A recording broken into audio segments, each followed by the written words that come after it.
Friends ஒரு ஈஸியான question இம்பார்ட்டன்டான கொஸ்டின் ஆப்டிடியூட்ல இதெல்லாம் தெரியாமல் நீங்கள் வந்து எக்ஸாமுக்கு போகக்கூடாது. ஈவன் டிஎன்பிசியை ப்ரிப்பேர் பண்ணுறீங்கன்னா இதெல்லாம் தெரியாமல் இருக்கக்கூடாது. ஒரு நபரின் வருமானம் 10% உயர்த்தப்பட்ட பிறகு 10% குறைக்கப்படுகிற எனில் அவருடைய வருமானத்தில் ஏற்படும் மாற்ற விகிதத்தை காண்க.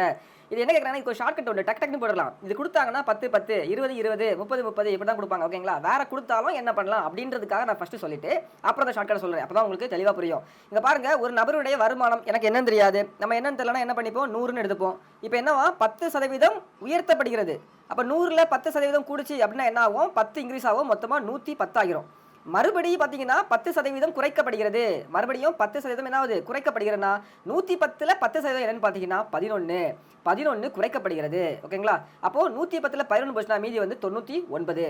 அப்போ 100 இருந்தது, இப்போ என்ன மாறிச்சு, 99 ஆயிடுச்சு. அப்போ 1% குறைக்கப்படுகிறது. 1% என்ன ஆகிறது, குறைகிறது. அப்படி வரும். கரெக்டா?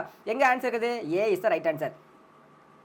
இப்போ நான் சொன்ன அந்த ஷார்ட்கட் சொல்கிறேன். என்ன தெரியுமா, இந்த 10 10 வந்துச்சிங்களேன், ஜஸ்ட்டு 1% 10 10 வந்தாலே 1% குறைகிறது. எப்போவுமே லாஸ்ட்டில் தான் வரும். ஓகேங்களா? எப்போவுமே லாஸ்ட்டில் தான் வரும். அதாவது குறைகிறது தான் வரும். அதே மாதிரி பார்த்தீங்கன்னா இப்போ 20 20 என்ன பண்ணணும், 2 ஸ்கொயர். ஓகேங்களா? 4% குறைகிறது.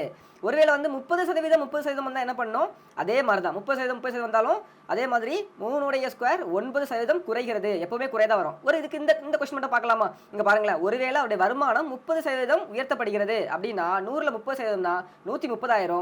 மறுபடியும் இது வந்து 30% குறைக்கப்படுகிறது அப்படின்னு பார்த்தீங்கன்னா இதில் 30% பார்த்தீங்கன்னா 39. ஓகேங்களா? அதாவது 13னா 10%. ஓகே, 26னா 20%, 39 30%. அப்போ 39 குறைக்கப்படுகிறது. அப்போ இதுல இருந்து 130 மைனஸ் 39 ஆச்சு, 91 ஆச்சு. 100ல இருந்தது 91 மாறிச்சு. அப்போ 9% குறைக்கப்படுகிறது. புரியுதா? ஓகே, இப்போ பாருங்க, இப்போ நான் சொன்னது ஒருவேளை 10% 20% மாற்றி கொடுத்தா கூட நீங்க இந்த மெத்தட்ல ஈஸியாக சால்வ் பண்ணிடுவீங்க. ஒரே இது கொடுத்தா நீங்க ஷார்ட்கட்ல டக்குன்னு போட்டு போயிருவீங்க.